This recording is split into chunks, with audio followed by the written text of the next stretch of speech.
은혜로운 찬양 감사합니다. 사랑하는 성도 여러분, 지난 한 주간도 여러분의 삶의 자리들 다 어떠셨습니까? 한 주간 동안도 주님의 은혜 아래 잘 거하심을 고맙습니다. 봄이 올똥말똥하는 것 같은 느낌이 듭니다. 아직도 미련이 많은가 봅니다. 그럼에도 꽃은 핍니다. 꽃이 피어 또 아름다운 계절을 우리에게 주신 하나님께 감사하며, 나오실 때 오늘 마음들 발걸음들은 어떠셨습니까? 그래요. 여러분의 삶에 주님이 주시는 축복의 봄이 가득할 줄로 믿습니다. 지난 주간 우리에게 주셨던 말씀 우리 함께 돌아봅시다. 요한복음 20장 29절입니다. 시작. 예수께서 이르시되 너는 나를 본고로 믿느냐?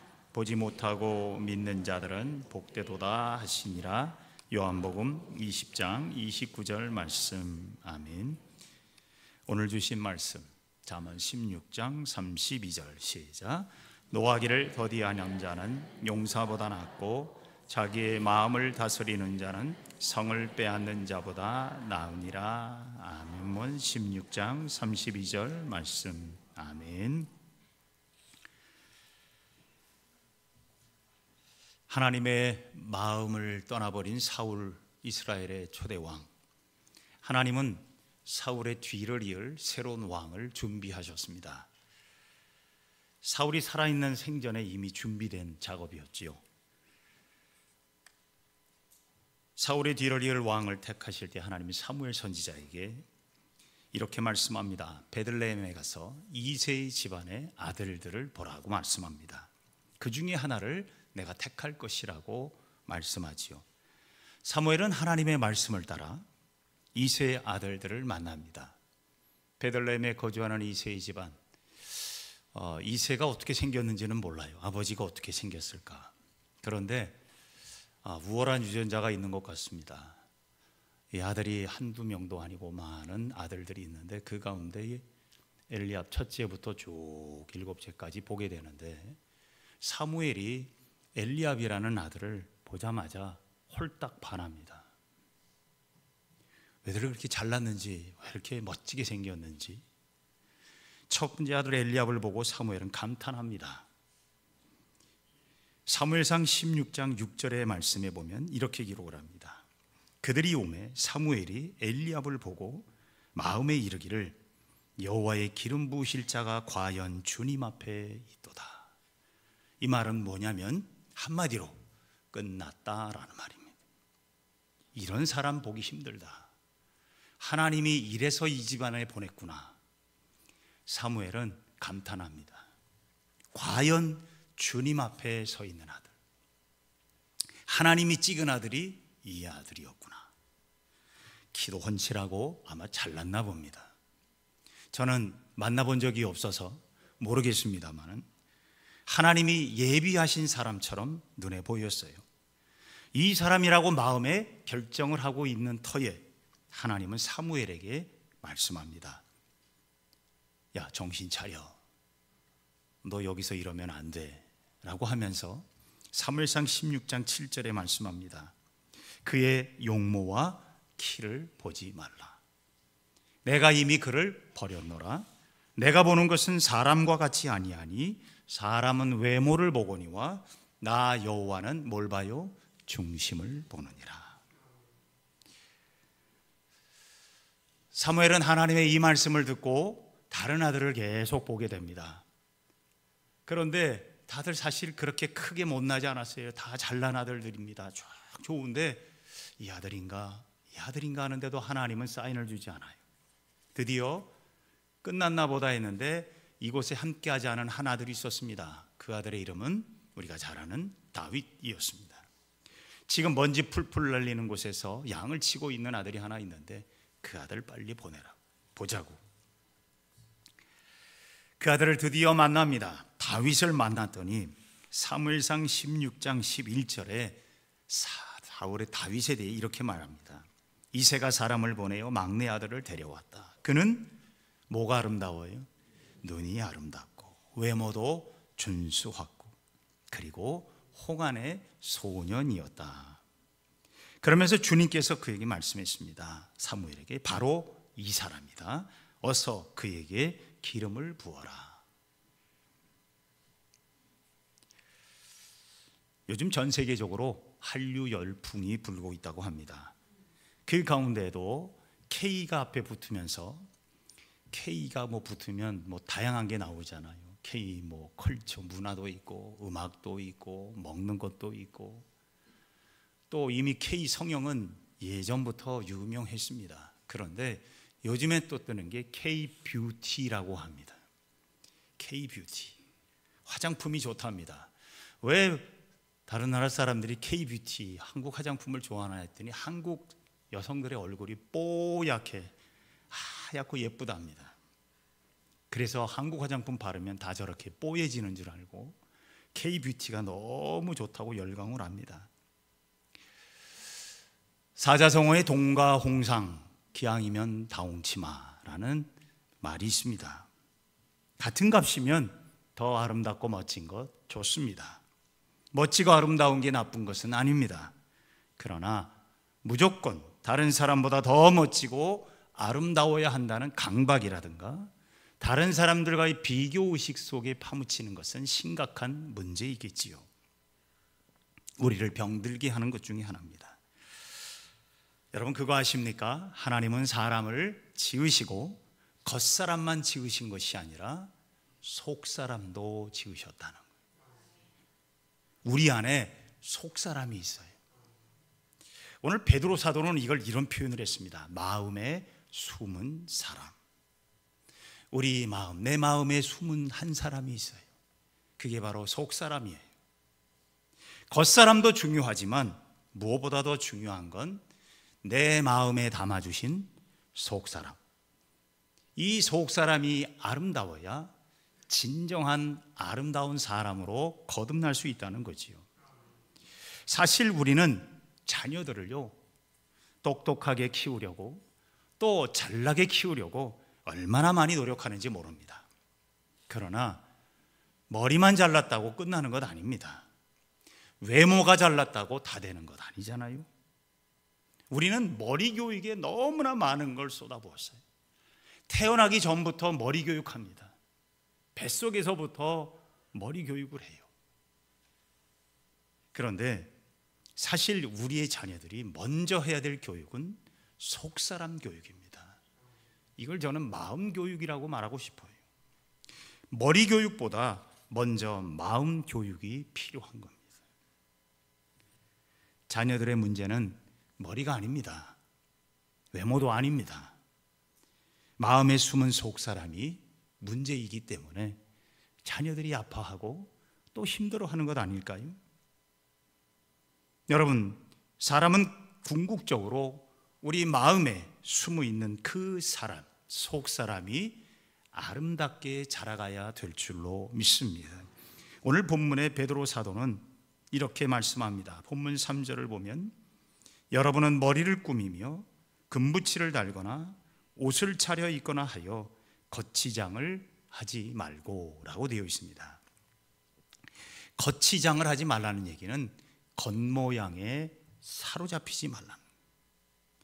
하나님은 오늘 베드로 사도를 통해서 우리의 자녀들이 속사람이 아름다움, 저는 속사람의 아름다움 문자로 영어로 하면 이너 뷰티라고 말할 수 있죠.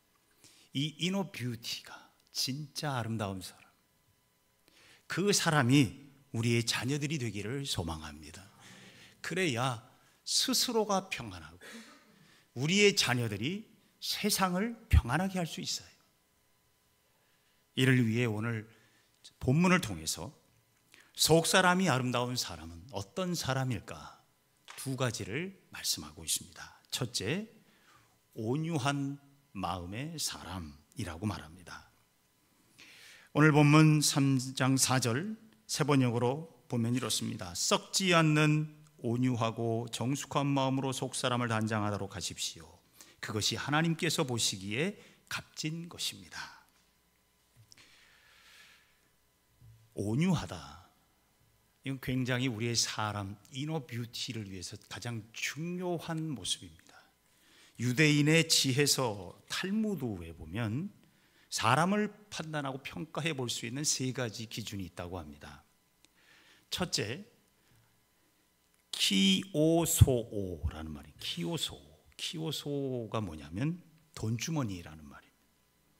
유대인들이 키오소, 돈을 줘서 어떻게 쓰는지, 돈이 있을 때 어떻게 사용하는지, 돈만 사랑하는지 돈에 빠져 사는지, 그걸 보면, 돈을 다루는 걸 보면 그 사람을 판단할 수 있다. 두 번째가 있습니다. 그게 뭐냐면 코오소오. 첫째는 뭐라고요? 키오소. 둘째는 코오소. 이 코오소는 술잔입니다. 술잔. 술을 마셔보면 그 사람을 알 수 있다. 적당히 마시는 것이 좋은 걸 알면서도 정작 술에 인생이 자주유지되는 그런 사람들이 너무나 많습니다. 수많은 사건 사고들이 술 때문에 일어나는 것, 술로 인생을 망치는 사람도 얼마나 많습니까? 그렇게 술에 자신을 말아버리는 그런 사람은 현명한 사람이 될 수 없다는 거겠지요.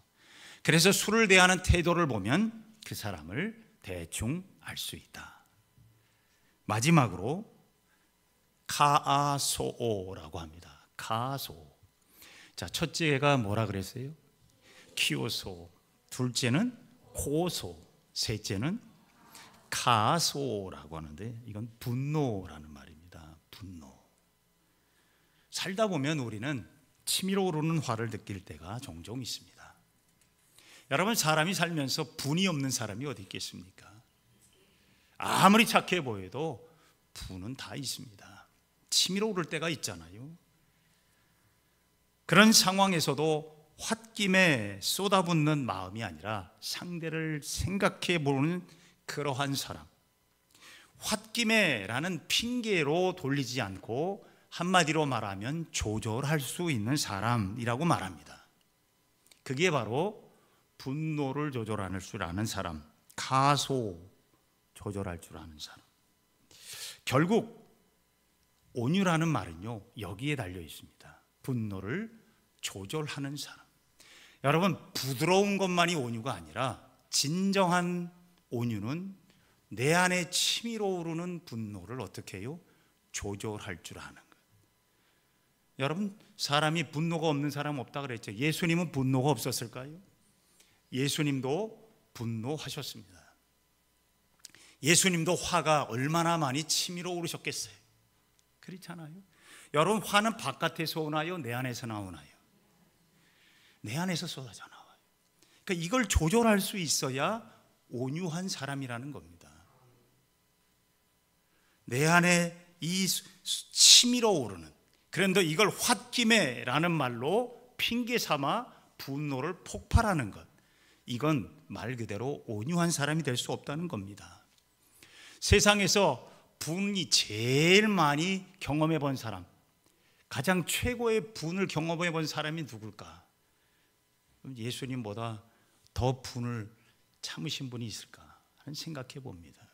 그의 제자들은요, 예수님을 팔아먹은 제자, 예수님을 배반한 제자, 예수님을 떠나버린 제자, 주변에 수많은 사람들이 그렇게 날개짓하다가 전부 사라져버리는 경험까지. 예수님도 분이 많으셨을 거예요. 얼마나 많이 분노하셨을까요? 분은 그래서 치밀어 오른다라는 말을 합니다. 여러분, 그럴 때 온유한 삶은 그 분노를 조절할 줄 알아요. 이게 온유한 사람이에요. 여러분, 화장하시잖아요. 우리 여성분들도, 요즘 남자들도 화장합니다. 저도 아침엔 찍고 나옵니다. 바르고 나옵니다. 그런데 여러분, 화장할 때 어떻게 발라요? 막 이렇게 때리는 사람 별로 없잖아요. 어떻게 해요? 톡톡톡톡톡톡. 잘 스며들어라. 누가 제일 예쁘냐, 이러고 바르잖아요. 분노는요, 때려서 잡는 게 아니라, 분노는 쳐서 잡는 게 아니라 조절해 줄 알아야 돼. 두드려 줄 때도, 부드럽게 두드려주면서, 그래야 여러분 분노가 조절되는 거예요. 그러니까 우리는 분이 치밀어 오르면 어떻게 해요? 갑자기 확, 우리말에 유명한 말이 있잖아요. 뭐가 열려요? 뚜껑이 열린다. 여러분, 뚜껑이 열리면 안 돼요. 그래서 온유한 사람이란 뚜껑을 잡을 줄 아는 사람이에요. 그게 온유한 사람이에요. 예수님이 말씀하셨잖아요. 마태복음 11장 29절에 나는 마음이 온유하고 겸손하다. 여러분, 예수님이 온유하다는 얘기는 그냥 부드럽기만 하다는 말이 아니고, 부드러운 사람만, 완벽한 부드러움, 그냥 소프트하다는 말이 아니라, 예수님도 분이 나올 수 있지만 그걸 어떻게 했다? 조절했다는 말. 성도 여러분, 요즘엔 우리가 이 예수님의 마음을 배워야 될 시대인 것 같습니다. 나는 마음이 오냐고 겸손하니 나의 멍에를 메고 내게 배우라. 그리하면 너희 마음이 쉼을 얻는다 되어 있습니다. 쉼을 얻기를 원하십니까? 내 안에 치밀어 오르는 분노를, 그러한 모든 분들을 잘 조절할 수 있는 온유한 마음, 예수님을 기억하며 그 온유의 마음이 우리의 마음이 되기를 소망합니다. 그 사람이요, 여러분의 삶을 더욱 아름답게 하는 진정한 평안과 화목과 기쁨이 가득하게 될 줄로 믿습니다. 두 번째로, 흔들리지 않는 마음의 사람이라고 말할 수 있습니다. 흔들리지 않는 마음의 사람. 본문 4절을 다시 한번 봅니다. 개역 개정으로 보면, 오직 마음에 숨은 사람을 온유하고 어떤 심령이라고 되어 있냐면 안정한 심령에 썩지 아니할 것으로 하라. 이는 하나님 앞에 값진 것이니라 라고 되어 있습니다. 여기서 안정된 마음, 이걸 헬라어로 안정이라는 단어는 헤슈키우라고 하는 단어인데, 흔들리지 않는 마음이라는 겁니다. 평정의 마음이라는 거예요. 흔들리지 않는다. 외부의 동요에 흔들리지 않는 평안함을 의미합니다. 요즘 우리는 많은 분을 가득히 간직하고 있는지도 모릅니다. 요즘 자녀들도 많이 참지 못한다는 말을 합니다. 화가 많아요. 경쟁사회 속에서 살면서 이리저리 치면서 마음의 생채기가 많은 게 오늘 우리들의 자녀들이기도 합니다. 잠언 16장 32절의 말씀 기억하십시오. 노하기를 더디하는 사람은 용사보다 낫고 자기의 마음을 다스리는 사람은 성을 점령한 사람보다 낫다. 여러분, 이리저리 치면서 마음의 생채기가 많은 오늘 이 시대를 살아가는 우리의 자녀들, 우리의 자녀들의 속사람이 아름다운 자녀로 자라갈 수 있도록 여러분, 평정의 마음, 흔들리지 않는 중심을 잘 잡을 수 있도록 우리 부모된 또 우리 성도들의 삶이 아닌가 생각을 해봅니다. 미국의 한 교육학자가요, 오래전에 한국인 이민 세대 부모를 대상으로 부모 교육을 했던 적이 있습니다. 이 세미나를 하는 중에 한 예를 들어서 이런 얘기를 했답니다. 일본의 어머니들은 자녀가 학교에 갈 때에 이렇게 이야기하며 보낸답니다. 다른 사람에게 패기치지 마라. 그러고 보낸답니다. 일본의 사실 문화의 기본 중에 하나가 패기치지 마라. 다른 사람을 불편하게 하지 말고 다른 사람에게 해가 되지 않도록 하라. 이게 일본 부모들의 기본 교육 문화지요. 미국의 어머니들은 아이를 학교 보낼 때 이런 말을 한답니다. 너 누구에게나 도움 주는 사람이 되라. 친구에게 도움되는 사람 되라. 도움이 되는 사람이 되라. 그리고 보낸답니다. 그런데 자기가 볼 때 한국의 어머니들은 아이를 학교 보낼 때 이러고 보낸답니다. 너 오늘 누구에게든지 지지 말고 돌아와. 지면 안 돼. 화이팅! 이러고 보낸답니다. 전부는 아니겠지요. 그런데 오늘 우리의 현 주소가 그렇습니다. 많은 생각을 해보게 됩니다. 그렇게 아이들이 친구를 친구로서가 아니라 경쟁자요, 또 내가 이겨야 될 대상으로 생각하고 자란다면 얼마나 가슴 아픈 일이겠습니까? 사도 바울은 다툼으로 흔들리던 고린도 교회를 향해서 이렇게 말합니다. 고린도 후서 3장에 여러분은 분명히 그리스도께서 쓰신 편지입니다. 우리는 그것을 작성하는 데 봉사하였습니다. 그것은 먹물로 쓴 것이 아니라 살아계신 하나님의 영으로 쓴 것이요, 돌판에 쓴 것이 아니라 어디에 썼다고요? 가슴판에 썼다. 가슴판에 썼어요. 하나님은 말씀을 왜 우리의 가슴판, 마음의 색이라고 했을까?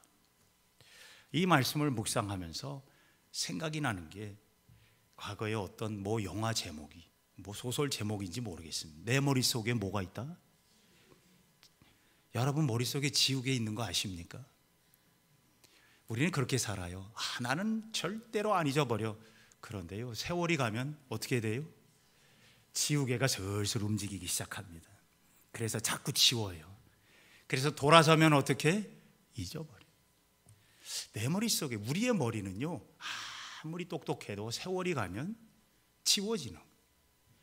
그런데 우리의 마음속에는 이게 한번 들어온 게 잘 안 지워져요. 그렇잖아요. 여러분 마음 상책이, 이 마음 생책이라는 말, 이게 얼마나 오래 가면 마음 생책이라 그랬어요. 이게 잘 지워지지 않아요. 나쁜 말은 우리 안에 상처로 남고 좋은 말은 자꾸 사라집니다. 그래서 하나님의 말씀은 우리의 가슴판의 색이라는 이유가 있어요. 하나님의 말씀만이 우리 안에 있는 모든 생채기들이 보다듬어지고 위로가 되어지고 감싸주게 되고 덮어주게 된다는 말이에요. 우리의 마음판에 새기는 이유가 그겁니다. 하나님의 말씀은 머릿속에만 채우면 지워져요. 자꾸 우리의 마음판에 새기는 성도들, 바로 그 사람이 마음에 쉼을 얻고 또 하나님께서 주시는 평안을 누리게 될 수 있습니다. 사도 바울은 에베소 교회 공동체를 향해 이런 말씀을 했어요. 에베소 3장, 그의 영광의 풍성함을 따라 그의 성령으로 말미암아 너희 속사람을 능력으로 강건하게 하시오며 라고 되어 있습니다. 사랑하는 성도 여러분, 몸이 힘든 것보다 마음이 힘든 게 더 어렵다고 하잖아요.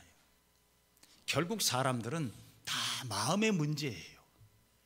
하나님은 우리의 마음속에 속사람을 담아 놓으셨습니다. 그런데 우리는 살면서 이 속사람이 병들어 있는 걸 미처 깨닫지 못해요. 그러다가 언젠가 이것이 슬그머니 쏟아져 나오기 시작하면서 그동안 많은 것들이 내가 이렇게 살았던 것을 그제서야 깨닫습니다. 성도 여러분, 아름다운 건 좋은 겁니다. 그런데 이너 뷰티, 내 마음에 숨은 이 사람이 아름다워요. 내 마음이 아름다워야, 내 마음이 건강해야 여러분 우리의 삶이 평안함을 누릴 수 있는 것 아닙니까? 오늘 여러분, 하나님께서 여러분의 마음의 속사람을 만져주시기를 원합니다. 우리의 자녀들의 속사람을 만져주시기를 원합니다. 저는 우리의 자녀들을 머리를 만져줄 때가 많습니다. 교회 어린 자녀들도 자꾸 머리를 한 번씩 이렇게 만져줘요. 그건요, 그냥 머릿속에 채우라는 것이 아니라 속사람을 향한 하나님의 메시지예요. 속사람이 강건하라. 저는 자녀들의 머리에 손을 댈 때마다 그래요. 주여, 이 자녀의 속사람이 건강하기를. 그게 하나님이 원하시는 것 아닐까요?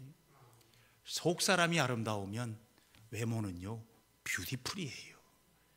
이너 뷰티가 돼야 여러분 우리의 얼굴이 아름답고 평안하고 온유해질 수 있는 겁니다. 사랑하는 성도 여러분, 아름다운 건 좋은 겁니다. 그러나 하나님이 먼저 원하시는 아름다움은 내 마음에 숨은 이 속사람이 아름다워야 돼요. 그럴 때 여러분의 얼굴도 아름다운 줄로 믿습니다.